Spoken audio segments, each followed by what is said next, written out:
まず最初の質問は、なぜこの寄生獣といった漫画を映画化のために選んだんでしょうか。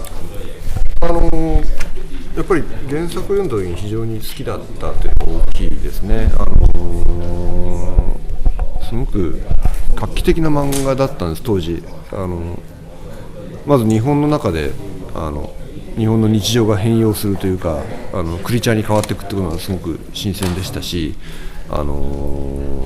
なおかつ非常に最終的には哲学的な境地にまで物語が進んでいくというところがすごく自分としては面白かったので、映画にできたらいいなと思いながら長いこと過ごしていて、ご存知のようにハリウッドに一旦企画は行ってしまったんですけど、また日本に戻ってきたらその時たまたま僕は監督になっていたので、やれるんならやりたいなと思ってやらせてもらったという感じですけど。I actually had the chance to read the original manga, and I really liked it because it was a very innovative story, and it was the story about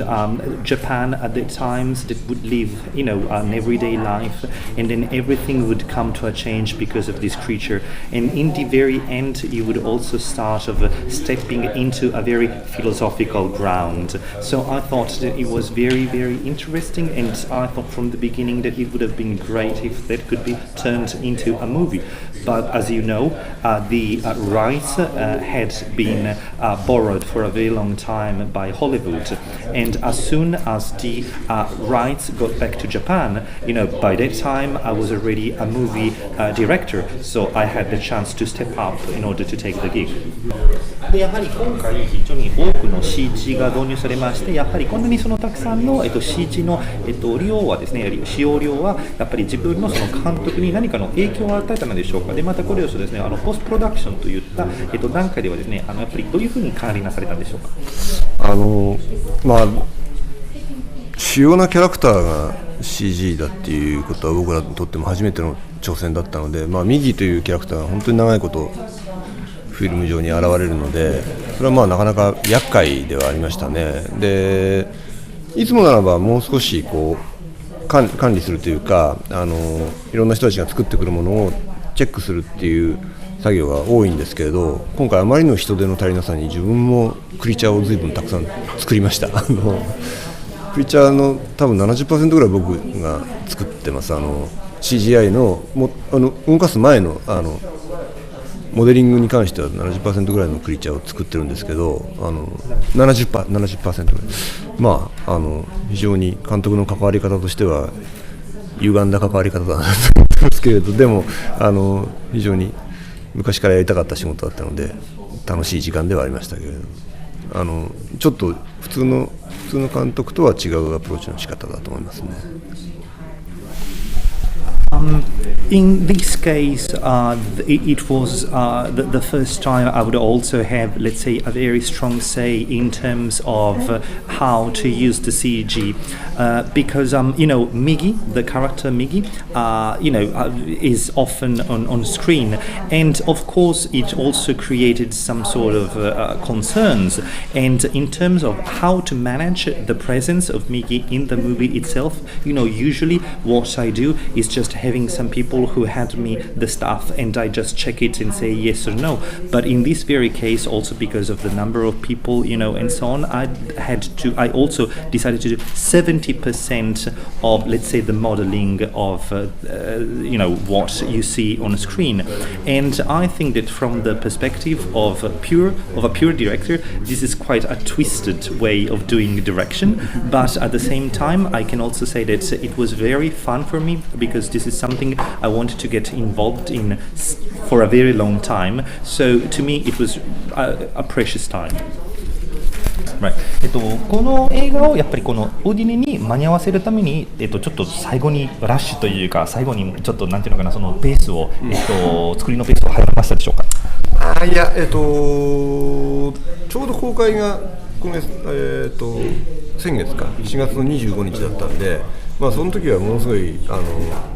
大変でしたけど、ウディネに合わせたというわけではないですね。ただ、最初パート1しかやらないという話だったんで、できたらパート1とパート2一緒にやってもらった方が絶対伝えたいことが全部伝わるんで、パート2をなんとか上映してくれないかって、それは結構プロデューサーにも無理を言ってパート2も一緒に上映してもらえることになれたのはすごい良かったですね。パート1だけ上映して帰ったらきっと怒られただろうなってことで、そういう意味ではでもパート2の英語字幕は本当にギリギリで上がってます。多分本当に数日ずれてたら多分間に合ってないぐらいのギリギリのところ。ラッキーだったので、狙ったわけじゃない。いや、まあたまたまちょうどこのタイミングだった。そうですね、ギリギリで間に合わせられるタイミングだったんですね。すみません、先月の25日とおっしゃったというのがつまりポストプロダクションが終わったということですか。いや、公開ですね。日本における公開がちょうど25日だったんです。No, actually, I have to say that the movie was released in Japan last month on the 25th. So, no, actually, it's not like we decided to, increase the speed at the end in order to be able to present it here. But I have to say that since we had this chance, I also said that here for this film festival, not just part 1, but showing also part 2 would give, the whole package to the people. So this is the reason why I said, why don't we, get it screened both part 1 and part 2? And from this point of view, the producers were very helpful. And because, just by showing part 1, I don't think, that perhaps the audience would have the same reaction. And then Mr. Moriya also added that from this point of view, the subtitles of the second part of part 2 were just made perfect in time for Udine, because if there was just a time lapse of any kind for anything, we would have not gotten the subtitles in time. So yes, it's not like we made it on purpose, but at the same time everything worked like in a very, and then Mr. Yamazaki said it was very lucky for the whole of us. パート2完成したの3月の末なんで、そこから1ヶ月、ほぼ1ヶ月しか経ってないんで。Yeah, and we actually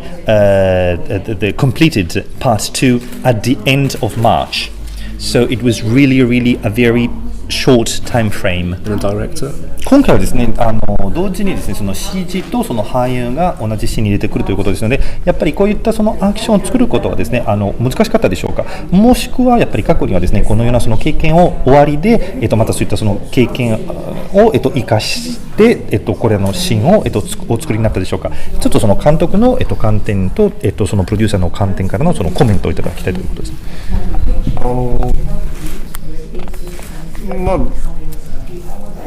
あんまりこんなにキャラクターが CGI でできてるっていう映画はやったことないですね。フル CG の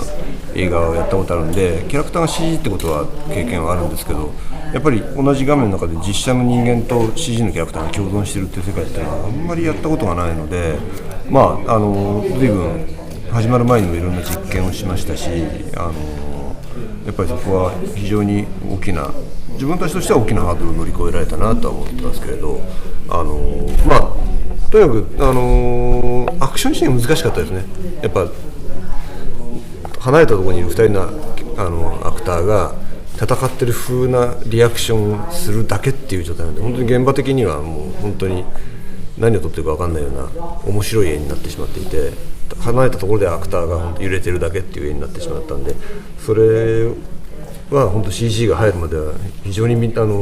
デューサーチームも不安だったでしょうし、僕もこっそり不安がってはいましたけれど、最終的には激しい戦いが成立してよかったなと思ってます。I didn't have much experience in terms of a movie where you would have both CG and human beings in the same screen at the same time. Of course, I have quite an experience when it comes to full CG movies, but in this case, as I was mentioning, I didn't have much in terms of having these two particular things, so human beings and CG on the other side. So before starting, I performed carried out some experiments, and I think that ultimately I was able to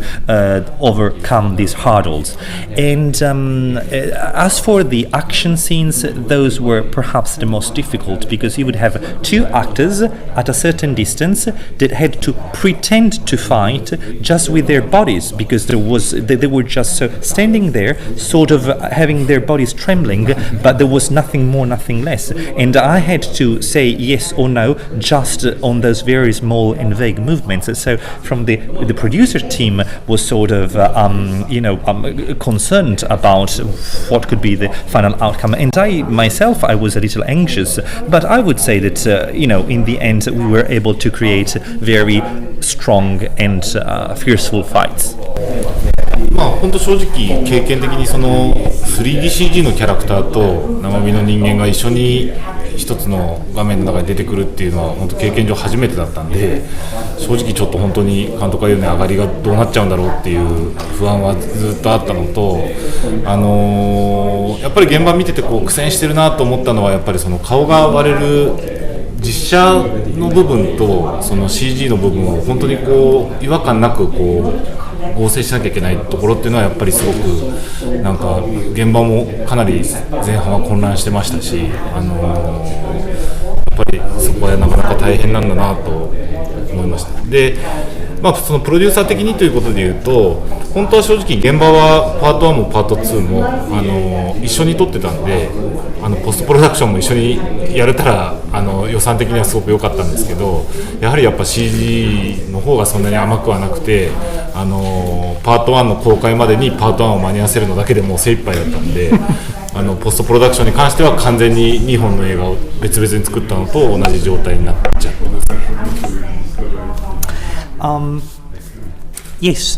the same applies to me. We didn't have much experience in terms of having in the same screen one 3D CG character and one human being. So at first I too was anxious about what could be the possible outcomes that were, that we were getting from the director. But at the same time, also when I was on set, I was also concerned about the fact that we would have justice people, and then we would have these scenes where their faces open up and there is this transformation, and also so the way these would have how the transformation would just go on. So especially the first part, shooting the first part was quite troublesome, was quite difficult, because we had to know what kind of things to do in order to have everything to be then performed quite smoothly. And then as a, let's say, producer point of view, I can say that both number 1 and number 2, they were both shot at the same time, while for post-production, CG is not as easy as other issues. So we really had our CG team working as hard as possible just to get part 1 in time for the scheduling. So I needed to have another team for part 2 for the post-production. Here in Udine, compared to that in Japan? その日本のお客さんのリアクションと今回の映画祭のお客さんのリアクションの比較についてコメントいただければ。よく笑ってくれて嬉しかったです本当に笑いは大事にしていた映画なので、やっぱ日本だと少しホラー映画だと思われてるというか、すごく恐怖の方が先に立ってしまうんですけど、ウデーのお客さんたちはとても笑ってくれたのでよかったなと思います。I was really happy because Udine's people laughed a lot. Because, this is a movie where I tried to give this, let's say, the importance, a certain importance to laughing in certain scenes. While in Japan, it was more considered, let's say, a horror movie, a movie whose main characteristic feature is fear. While here, people here, they really appreciated also the irony in some of the scenes. They laughed a lot, and that made me. ですね、また今度はですね、今度の企画についてですけれども、また山崎監督とその森谷さんをですね、今度例えば進撃の巨人のような映画化、もしかしてそれともなんかまたその違うその作品の映画化にまたお挑みになる可能性はありますでしょうか。可能性はありますよね。可能性はありますし、話はいろいろいただいてるんで、やる可能性は、ああいうタイプのものをやる可能性は非常に大きいと思いますね。でも次の映画はもう決まってて、それはもうちょっと大人っぽい作品です。Yes, the possibility of us doing again the film version of some of those mangas is absolutely possible. I'm getting several offers in that terms, but I have to say that my next movie is already decided, and it's going to be something more, let's say, more serious.